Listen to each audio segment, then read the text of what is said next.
Evangelho de Marcos, começando com o versículo 31. Você trouxe a sua Bíblia, você pode abrir em Marcos, começando com o versículo 31, Marcos 31. Vamos ler até 35, até o 41.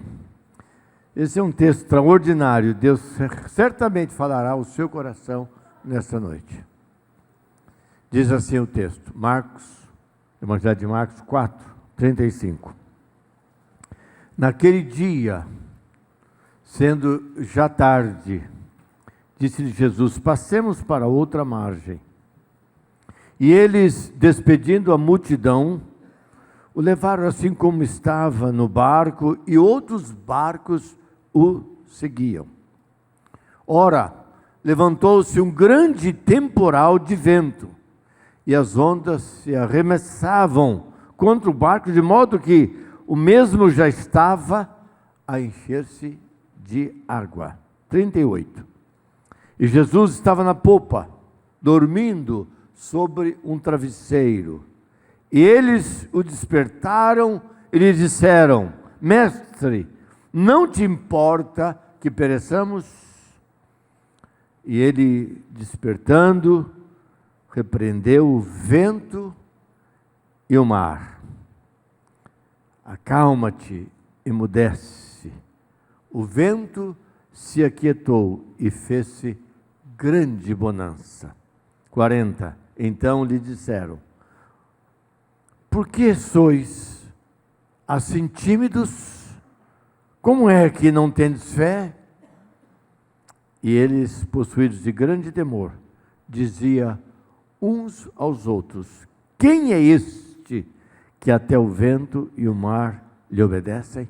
Pai Santo, aqui está a palavra de Deus lida nesta noite, para fazer diferença na nossa vida. A tua palavra é que nos guia, que nos move, que nos direciona e que nos leva para a eternidade com Deus, através de Jesus.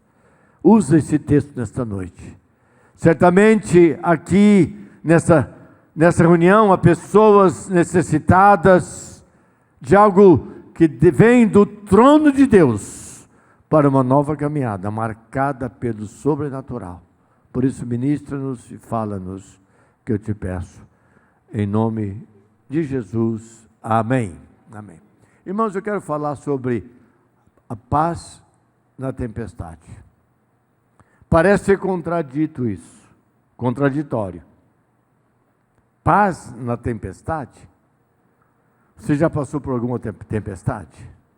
Você já atravessou um dia uma forte tempestade, parece que te arrastava, e você falou, agora aqui eu não tenho solução para a minha vida. Mas nesse quadro, você ter paz? Você já pegou uma tempestade no ar dentro de um avião? Um avião pequeno? Que você sente o vento mover o avião e o piloto segurando para manter numa direção? E qual é a situação que você passa ali? As mulheres começam a gritar, as crianças choram e muitos homens ficam quietos porque têm vergonha de gritar. Eu me recordo uma vez, irmãos, nós estávamos saindo, a minha esposa estava comigo de Miami para o Brasil. Quando nós pegamos ali na saída, caminhando, tomando já a direção, umas 2 horas para o Brasil, estávamos servindo o jantar. Não teve jantar naquele voo. Para quem havia sido servido, caiu tudo pelo chão. Parece que o avião ia desabar. Gritaria, desespero, medo da morte. Como ter paz num quadro desse? O texto desta noite, irmãos, é muito semelhante a essas situações. Era tarde, final da tarde, Jesus e os seus discípulos estavam na região da Galileia, aonde há um grande lago que é chamado Mar da Galileia. Não é um mar, é um grande lago. Daqui a alguns dias, um grupo de irmãos, nós estaremos lá. Dia 28, estamos saindo, 35 pessoas para Israel. E vamos passar em Dubai, vamos passar no Egito, vamos para a Jordânia e depois nós vamos passar por Israel. Alguns irmãos estão aqui. Nós vamos atravessar o lugar que houve essa tempestade. E normalmente quando a gente passa por ali, se o pessoal sabe cantar, a gente canta um hino que a igreja canta há muito tempo. Mestre, o mar se revolta. Era uma situação muito comum, aquele grande lago viver uma tranquilidade. A ponto que Jesus, cansado, depois de ministrar praticamente o dia inteiro, pessoas, expulsando demônios de alguns, curando pessoas enfermas, auxiliando as pessoas com fome, levantando até, quem sabe, mortos no ministério de Jesus, cansado. Ele entra e vai para a parte inferior do grande barco. E ele então pega um travesseiro e ele deita, porque Jesus, ele tinha natureza humana. Jesus sentia sede, Jesus sentia fome e Jesus sentia sono, porque Jesus tinha que ser homem, não só Deus. Um homem teria que morrer na cruz e pagar pelos nossos pecados. E o homem Jesus estava deitado para descansar, porque Deus não se cansa. E de repente, diz o texto, se vocês ouviram aqui, eu quero tirar algumas lições para a nossa vida aqui hoje à noite, falando sobre paz na tempestade. Jesus, que era o próprio Deus e sabia que Deus controlava todas as coisas, ele tinha poder sobre todas as coisas, enquanto os discípulos estavam apavorados, ele dormia. Porque ele controla todas as coisas. Irmãos, isso faz muita diferença na nossa vida. O cristão, diante do medo, diante da incerteza, diante do pavor, às vésperas da morte, ele não tem medo, porque ele sabe que ele não está sozinho. O Senhor descansa com ele. Agora em janeiro faz 50 anos que eu sou pastor. Eu me formei muito novo no seminário, com 22 anos de idade. Irmãos, eu já fiz muitos funerais, como muitos casamentos. E é muito diferente um funeral de uma família que ama Jesus, que conhece Jesus, da família que não tem Jesus. As pessoas que não têm Jesus, elas entram em desespero. O homem, a mulher, os filhos de quem parte, que não tem Jesus, parece que é o fim. Mas para a família, para a esposa, para o marido, que sabe quem Jesus é, e sabe que aquela pessoa que terminou o tempo aqui da terra para ela, eles têm a dor da separação, vai sentir a saudade, pode até derramar lágrimas, mas ali não tem desespero, porque sabe que o cristão, ele nunca está sozinho, porque Jesus disse: no mundo tereis aflições, mas tende bom ânimo, eu venci o mundo. João capítulo 16, o versículo 33 afirma isso. E como então ter paz na tempestade? É caminharmos sempre mais perto, seguros com Jesus Cristo, sabendo que Ele, aquele que nunca nos abandona, Ele está conosco no momento mais difícil e inseguro da nossa vida. Domingo, um irmão muito querido aqui da igreja, ele passou mal de repente, tem 49 anos, ele está em fase terminal no hospital, 49 anos, um casal que ele e a esposa sempre ajudaram o ministério infantil, Fábio, o nome dele. Ele passou mal, Foi levado para o evangélico, para o hospital, já perdendo totalmente a sua consciência, a esposa do lado. Agora à tarde pude orar com ela, com a filha, seguros, firmes, sem desespero, sabendo o seguinte: não tem solução para ele, reverendo Osni. Os médicos estão aguardando o final da vida dele. 49 anos. E a família segura. A família segura. Irmão, choro, barulho, não é sinal de amor, é sinal de insegurança. Que quando nós estamos seguros, e essa tribulação, a tempestade, pode chegar na nossa vida quando nós menos esperamos. Eu tive o privilégio de viver os últimos anos do meu pai bem perto deles, da minha mãe. Porque a vida inteira eu morei longe dos meus pais. Saí muito cedo de casa para estudar. Saí com 16 anos. Meu pai me mandou para o Rio de Janeiro. De lá, terminei o colegial, eu fui para o seminário. Terminou o seminário, casei com a Wanda e nós fomos morar na Inglaterra. Depois vim ser pastor em Belo Horizonte, São Paulo. Eles moraram a vida inteira aqui no Paraná. E no final dos anos do meu pai e da minha mãe, eles estavam morando aqui em Londrina. Eu pude estar mais perto deles. Minha mãe teve um AVC. Morreu.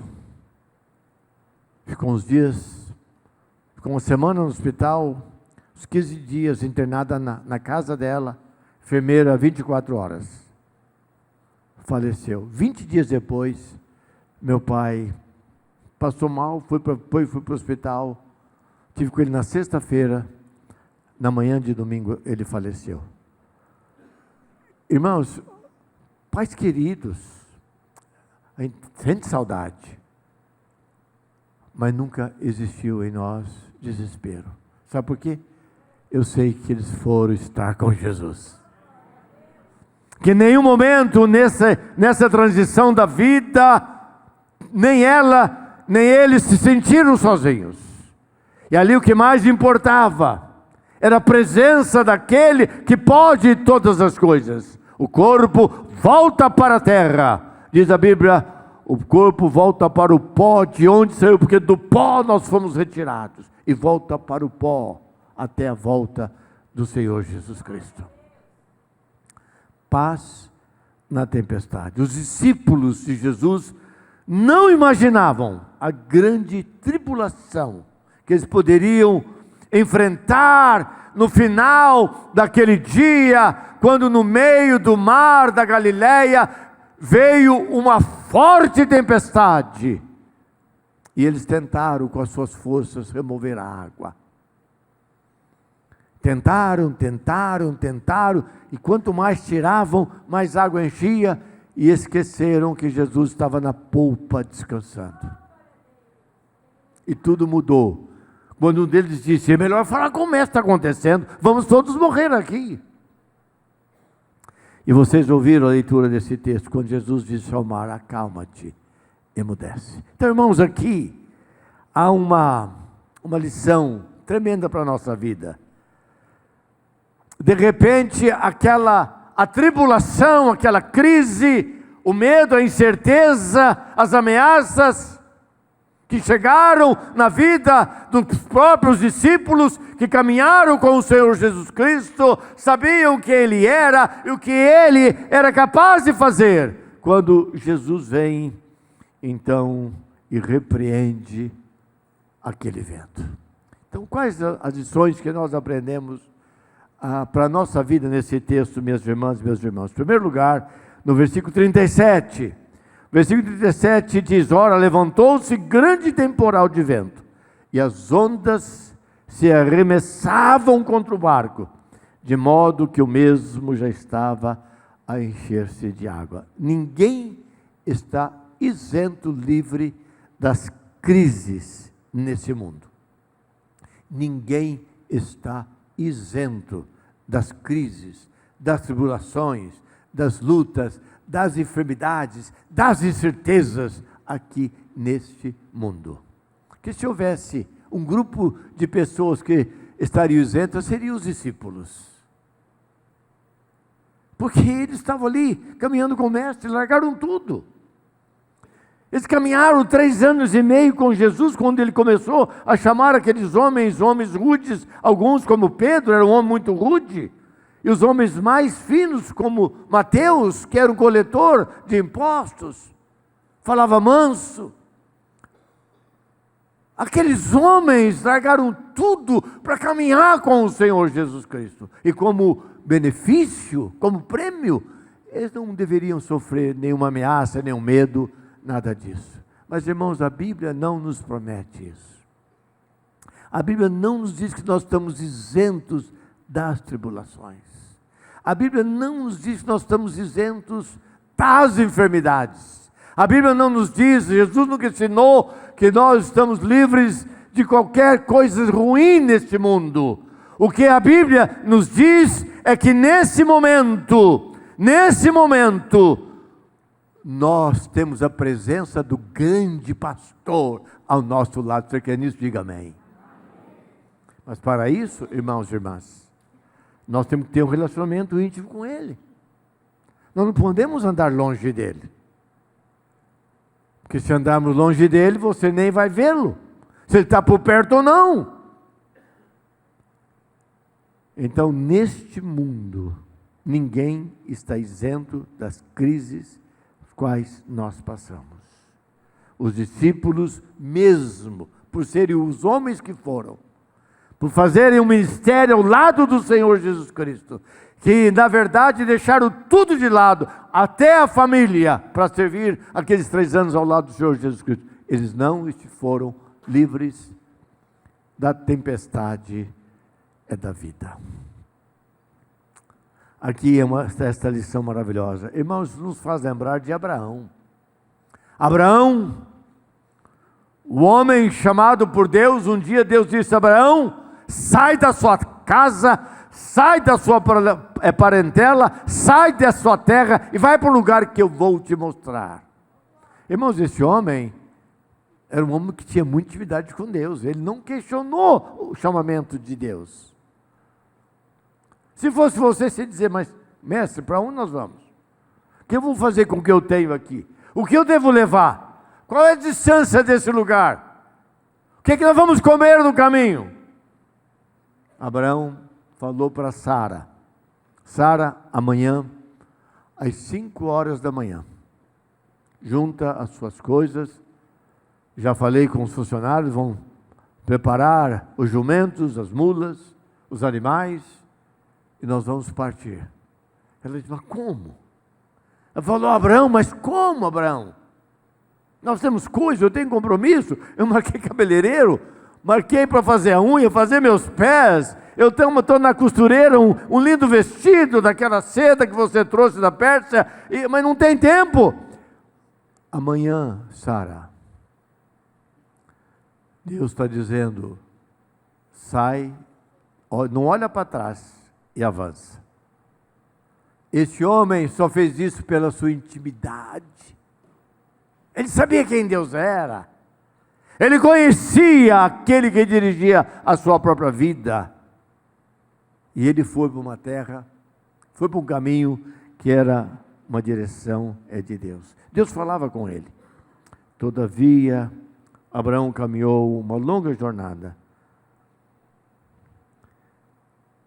E um dia, quando Deus dá o sonho do seu coração, quando agora aos 100 anos de idade, a sua esposa com 90 anos, nasce um lindo menino, promessa de que nele e através da sua geração, todas as famílias da terra seriam benditas e abençoadas.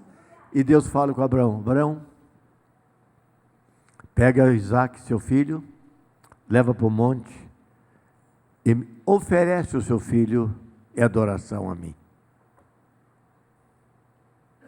Esperou 100 anos para ser pai. Obedeceu à vontade de Deus. Fez tudo certo. Era um homem que ouvia Deus falando com ele.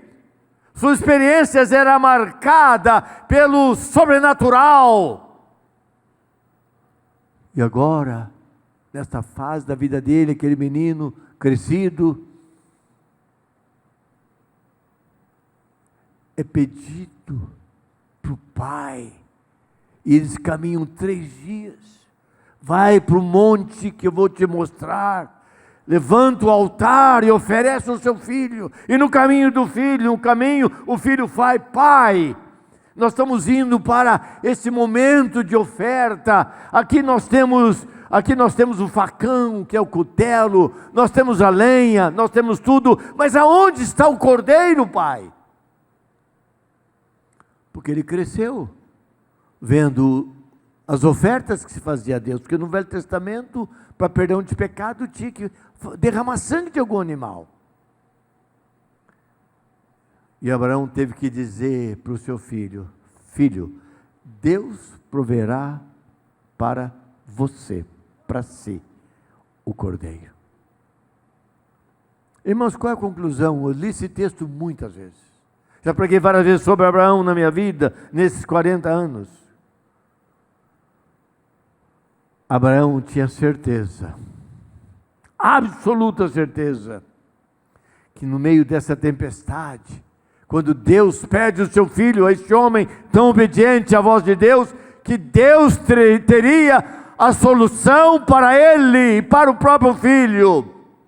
E até o último momento ele foi fiel à voz de Deus, a ponto de amarrar o filho, colocar sobre o holocausto, pegar aquele facão, levantar o facão. E quando Deus disse: ele vai descer o facão, falou: Abraão, ele segura o facão. Não é necessário, olha para trás. E havia atrás um cordeiro. Pega esse cordeiro, tira o Isaac daí. Você já fez o seu papel. Que tribulação, que luta na vida de um homem. Mas qual foi o resultado, meus irmãos, minhas irmãs? A manifestação poderosa de Deus na nossa tribulação. Eu quero dizer para você nesta noite, minha irmã, meu irmão, não se preocupe com a tribulação. Não deixe a tribulação dominar a sua vida. Não entra em desespero, não olhe para trás, não questione. Se você conhece a palavra de Deus e sabe que ela é a única regra de fé e prática para a nossa vida, confie no Senhor, porque no momento exato Ele estará presente, trazendo a bênção e a vitória sobre a sua vida. Se você crê nisso, diga glória a Deus. Irmãos, é isso que a Bíblia garante e diz para nós, povo de Deus. Mas aqui é uma segunda lição, irmãos. A segunda lição não é sendo a primeira que ninguém está isento, mas a segunda lição é que nenhum salvo por Jesus estará sozinho nas suas crises. Nós vivemos num mundo muito incerto. E aqueles mais velhos que aqui estão, vão se lembrar que o mundo está, cada década que passa, o mundo está pior. E o Brasil está, na verdade, numa crise descendente, e parece que o buraco é muito grande, onde nós estamos caindo por causa do contexto político, jurídico, social, familiar, educacional e do caráter do ser humano. Eu não sei se você tem orado pelo Brasil, nós temos que orar pelo Brasil. Como igreja, nós oramos aqui todo domingo. Há um momento aqui, quando nós oramos pelos enfermos, que nós oramos pela nossa nação. E nesse momento, irmãos, com a oração vai a nossa sabedoria na escolha de quem pode mudar isso, que são os políticos que estão em Brasília.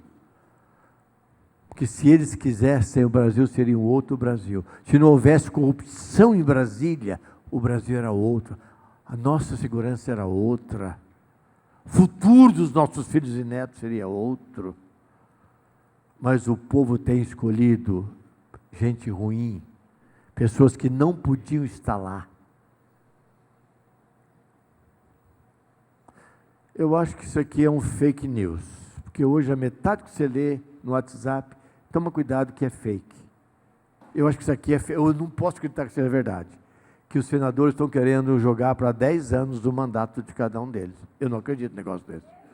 8 é demais já, meu Deus, e eles que estão lá estão, meu Deus do céu, podia fazer um vento forte e voar todo mundo para algum lugar, longe do Brasil.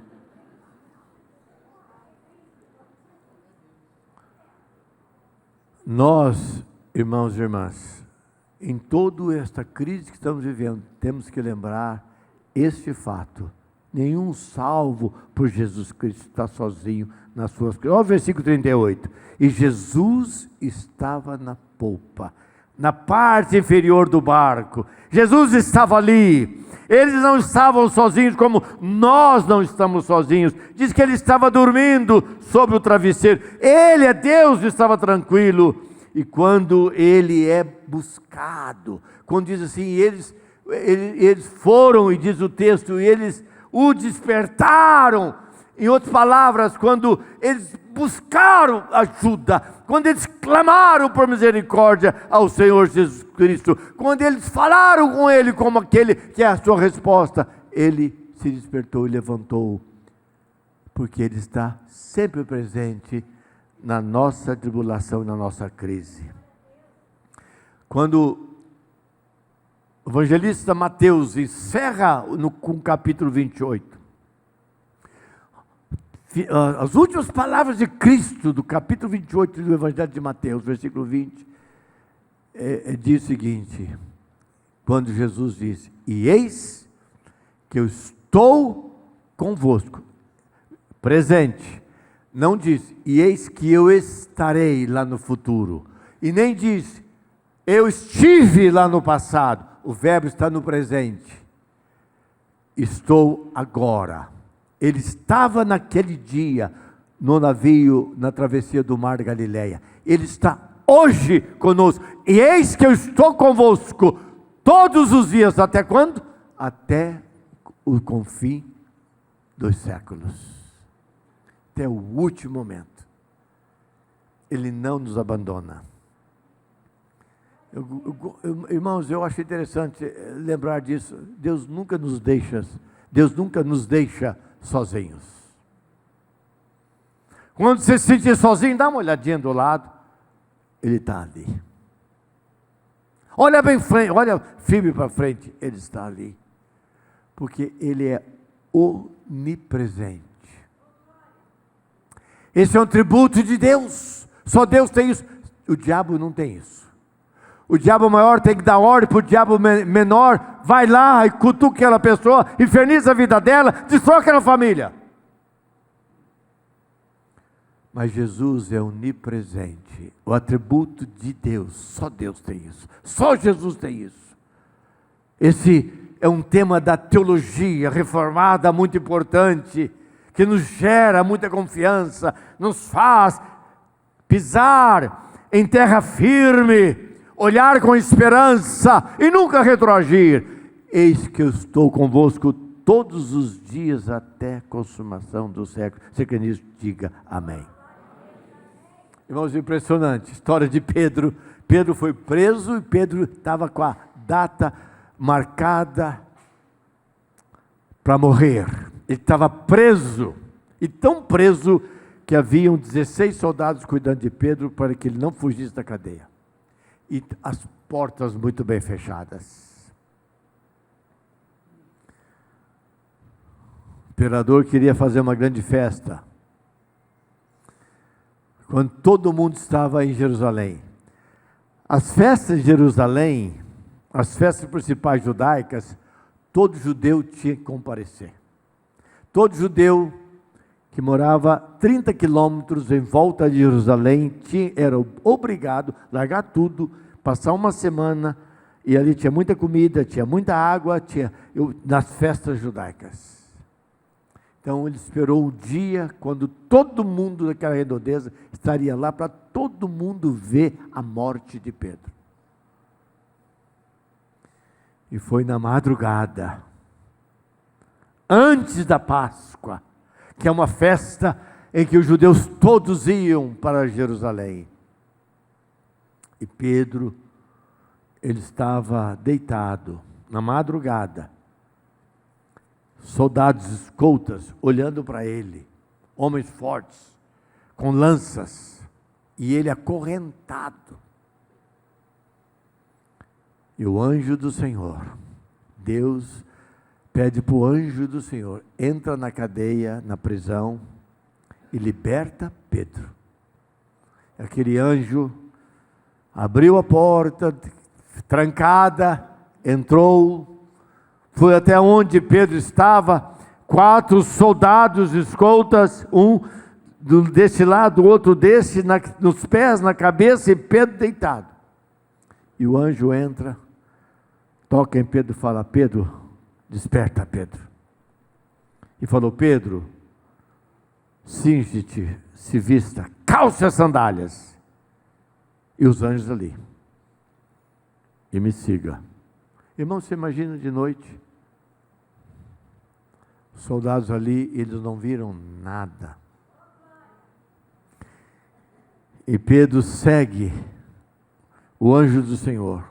Atravessam os corredores daquela prisão, saíram aquela porta, abre como essas portas automáticas que nós temos hoje. Quando se abre o portão do seu prédio, se aperta ali, abre, você passa, aperta, fecha, não faz nenhum barulho.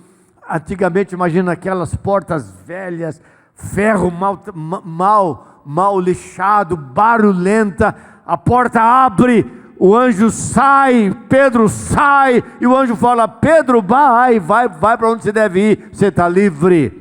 E Pedro, meio assim, atordoado: aonde que eu estou aqui? Lembrou que ali perto morava João Marcos e Maria, uma gente que é do convívio da época e do grupo de Jesus. Ele vai até a casa onde Maria reunia com pessoas, ele estava orando, intercedendo por Pedro.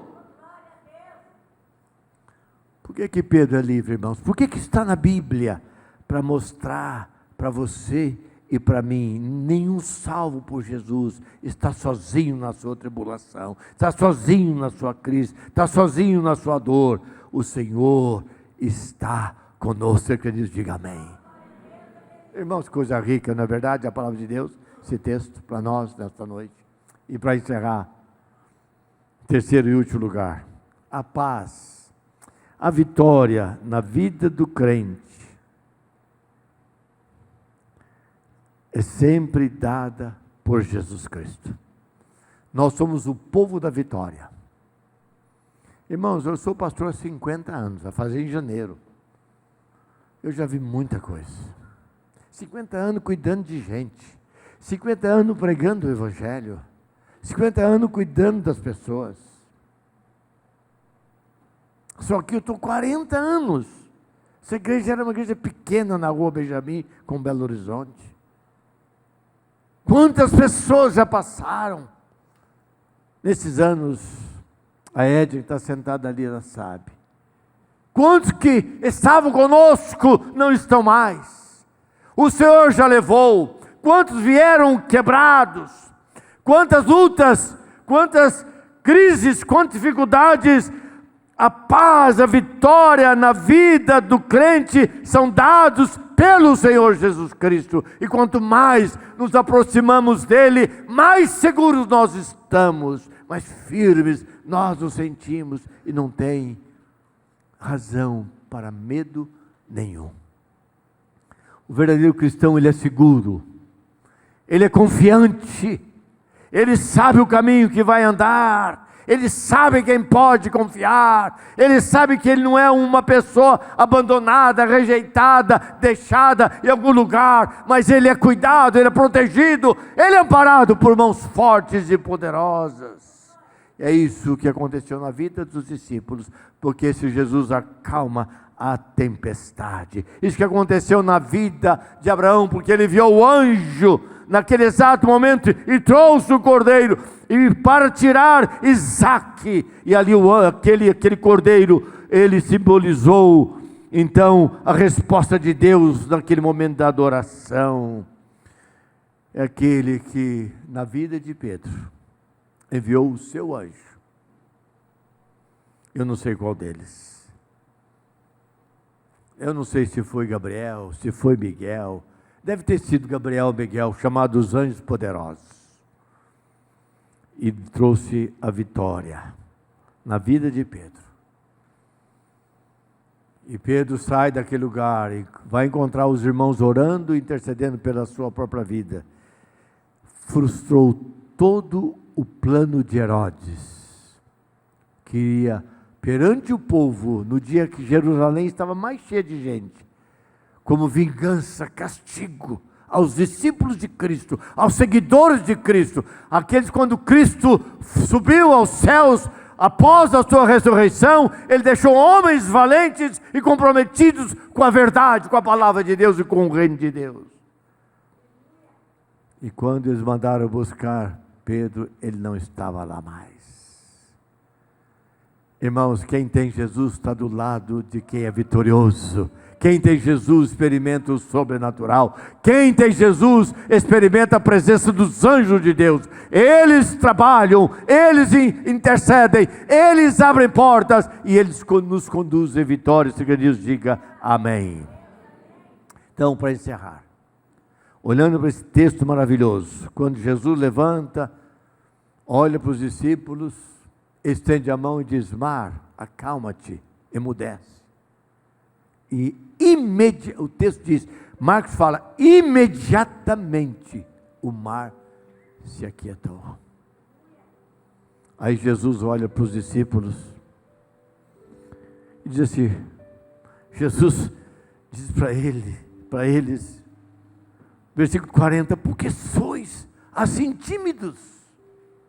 Deus fala, por que vocês, sabendo quem eu sou, eu estou com vocês no mesmo barco, eu faço parte da vida de vocês, por que vocês não repreenderam o vento? Por que sois assim tímidos? E Jesus faz uma segunda pergunta. Primeiro ele faz uma afirmação. Aí ele faz a pergunta, versículo 40, diz assim, como é que não tendes fé? Nas palavras, vocês têm caminhado comigo? Vocês viram tudo que foi feito? Vocês viram o dia que eu ressuscitei o filho da viúva de Naim? O único filho que ela tinha. Quando as suas esperanças já haviam sido eliminadas, eu devolvi para ela o filho. Vocês viram o dia que fomos à casa de Maria e Marta, e eles disseram, mestre, se tu estivesses aqui, nosso irmão Lázaro não teria morrido, e fomos até o túmulo. Vocês se lembram o dia que eu olhei para aquele túmulo e falei para vocês, tirem a pedra, porque vocês podem fazer isso, mas eu disse que vocês não podiam fazer, Lázaro vem para fora. E aquele que estava morto 4 dias se levanta. Irmãos, a vida cristã é uma vida de vitória. Não é uma vida isenta das lutas e das tempestades, mas é uma vida de vitória. Creio nisso, prego isso, vivo isso e experimento isso. E assim deve ser a sua experiência, especialmente nesses dias tão inseguros que nós estamos atravessando. Seja o que for que vem aí à nossa frente, nunca podemos esquecer, o grande segredo é buscar o Senhor Jesus Cristo e ter a certeza que Ele nos salvou, que nós estamos nele.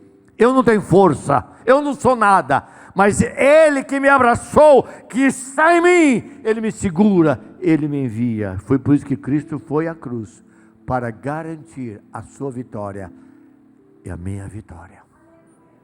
Irmãos, nós estamos vivendo dias que a nossa fé tem que ser real.